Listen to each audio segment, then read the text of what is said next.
Hello students. Today we are going to start chapter 3rd of class 7th biology, weather climate adaptations. इसमें हम weather के बारे में बात करेंगे, क्लाइमेट के बारे में बात करेंगे and how plants and animals are adapted to these conditions. सबसे पहले हम बात करते हैं वेदर की. What is whether? वेदर को बात मतलब सीधी भाषा में बात करें तो वेदर को मौसम कहते हैं. वेदर इज मौसम. ओके, जब हम उसको डिफाइन करते हैं तो वेदर क्या होती है? जो दिन पे दिन जो एक पर्टिकुलर एरिया की जो कंडीशंस होती हैं with respect to temperature, rainfall, humidity, उसको उस जगह का वेदर कहा जाता है. उन कंडीशंस को उस जगह का वेदर कहा जाता है. वेदर यानी जो डे टू डे कंडीशंस होती है मौसम की, एक पर्टिकुलर प्लेस पे उन्हें वेदर कहा जाता है. तो weather is the day to day conditions.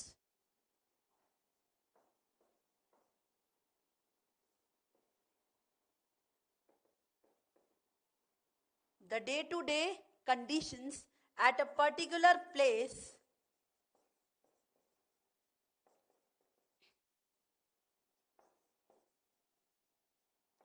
with respect to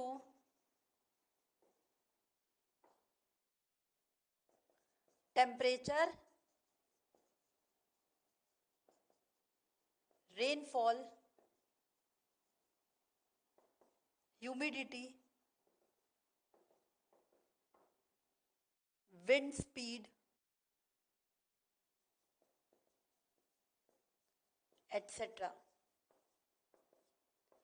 is called weather of that place. Now, further, what are the elements of weather? Weather के एलिमेंट्स क्या हैं? वेदर का एलिमेंट है temperature, rainfall, humidity, wind speed. These are the elements of weather.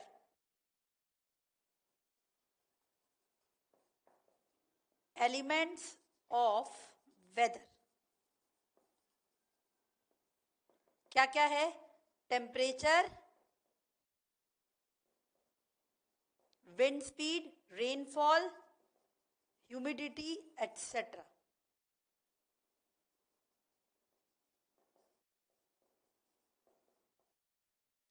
किसी भी जगह का मौसम हमेशा दिन पे दिन बदलता रहता है. कभी भी 2 दिन ऐसे कोई नहीं होते जहां पे एक जगह का मौसम एक जैसा रहे.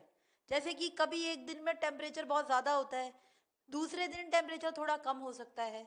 कभी कभी ऐसा होता है कि दिन बहुत सनी है, दूसरे दिन जो दिन है वो क्लाउडी हो सकता है. तो कभी भी ऐसे कोई 2 दिन ऐसे नहीं आते जिनमें सेम टेम्परेचर या सेम तरीके का वेदर हो. एवरेज हो सकता है पर सेम कभी नहीं होता. ठीक है, तो वेदर जो है वो डे टू डे चेंज होता रहता है. Weather changes day to day according to the day to day conditions. Maximum temperature पूरे दिन का, अगर हम मैक्सिमम टेम्परेचर के बारे में बात करें तो जो जब भी हम लोग ये वेदर रिपोर्ट्स आती हैं टीवी न्यूज़ चैनल्स पे, जब वेदर रिपोर्ट बताते हैं कि मौसम की जानकारी, तो उसमें बताते हैं ना कि सबसे ज़्यादा टेम्परेचर ये रिपोर्ट किया गया, सबसे कम टेम्परेचर ये रिपोर्ट किया गया. पर दिन में मैक्सिमम टेम्परेचर आफ्टरनून में होता है 2 बजे के आसपास, और मिनिमम टेम्परेचर अर्ली मॉर्निंग में होता है 5 बजे 4 बजे. ठीक है, तो मैक्सिमम टेम्परेचर आफ्टरनून में होता है और मिनिमम टेम्परेचर अर्ली मॉर्निंग में होता है. तो मैक्सिमम टेम्परेचर कब होता है स्टूडेंट्स? आफ्टरनून में. पूरे दिन का मैक्सिमम टेम्परेचर आफ्टरनून में रिपोर्ट किया जाता है. और मिनिमम टेम्परेचर, वो कहते हैं ना अधिकतम तापमान और न्यूनतम तापमान कहा जाता है न्यूज में. मिनिमम टेम्परेचर ऑफ डे कब होता है आपका? अर्ली मॉर्निंग में.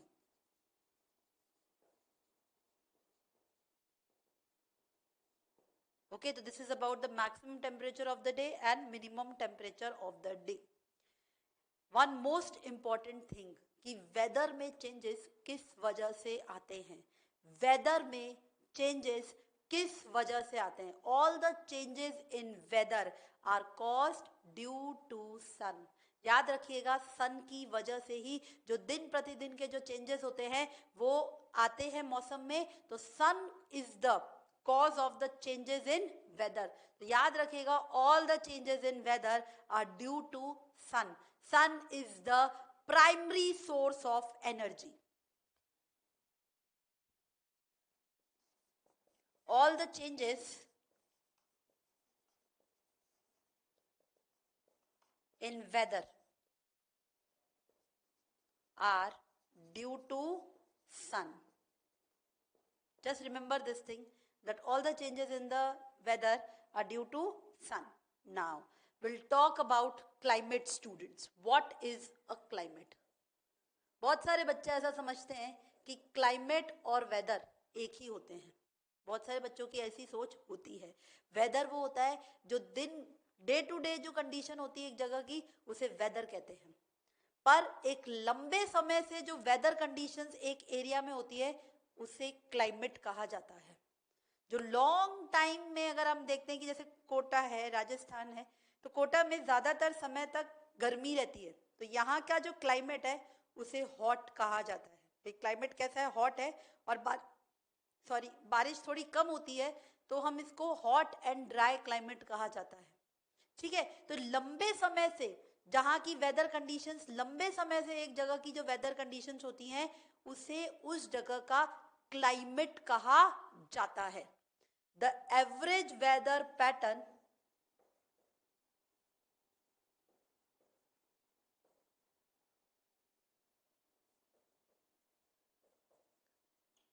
taken over a long period of time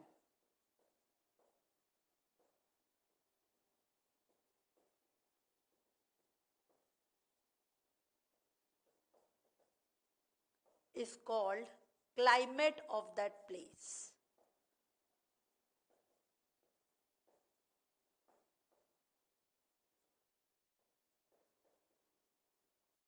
अब एग्जाम्पल में बात कर लेते हैं.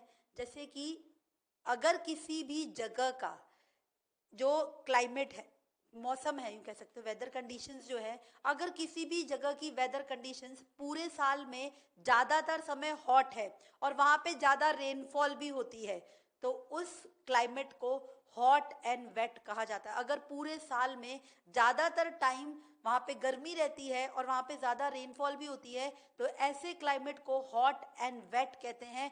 एग्जाम्पल केरला.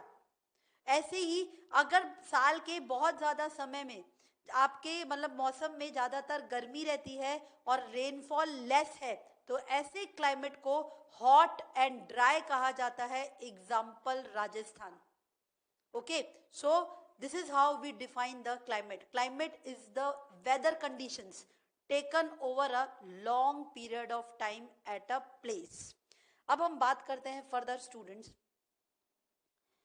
सबसे ज़्यादा दो ऐसे फैक्टर्स जो क्लाइमेट को इफेक्ट करते हैं, दो ऐसे फैक्टर जिनसे क्लाइमेट सबसे ज़्यादा इफेक्टेड होता है, temperature and rainfall. Temperature and rainfall are the two extreme factors by which the climate is most affected. Temperature and rainfall.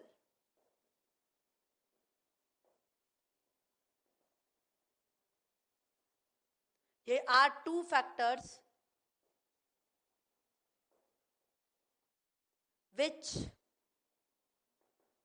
affects climate of a place.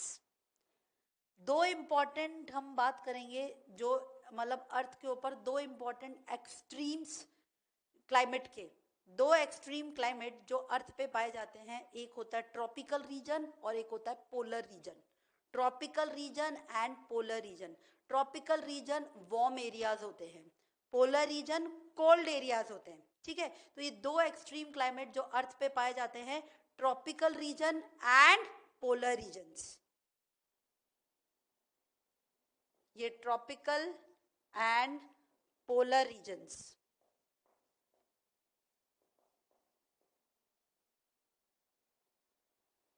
ये दो इंपॉर्टेंट क्लाइमेट रीजन्स हैं जो अर्थ पे पाए जाते हैं. Tropical are warm areas, polar regions are cold areas. Now climate जो है इन्हें हम दो टाइप्स में डिवाइड कर सकते हैं. Climate is of two types, एक माइक्रो क्लाइमेट और एक मैक्रो क्लाइमेट. क्लाइमेट को हम दो पार्ट्स में डिफाइन कर सकते हैं, दो पार्ट्स में डिवाइड कर सकते हैं, micro climate and macro climate. Micro climate and macro climate. It refers to the climatic conditions at a local scale. मतलब एक छोटे से एरिया का जो क्लाइमेट अगर हम डिफाइन करें तो उसे माइक्रो क्लाइमेट कहते हैं. जब बहुत सा बड़े एरिया का क्लाइमेट डिफाइन किया जाता है तो उसको मैक्रो क्लाइमेट कहा जाता है. तो micro climate refers to climatic conditions at local scale. Refers to climate conditions at local scale. पर ये लार्ज स्केल पे रिफर की जाती हैं. It refers at climatic conditions at large scale. और इसका एग्जाम्पल है forest. Forest is an example of macro climate. एक बहुत बड़े फॉरेस्ट का जब क्लाइमेट कंडीशंस डिफाइन की जाती हैं तो उसे मैक्रो क्लाइमेट कहा जाता है. तो this is about whether and climate students.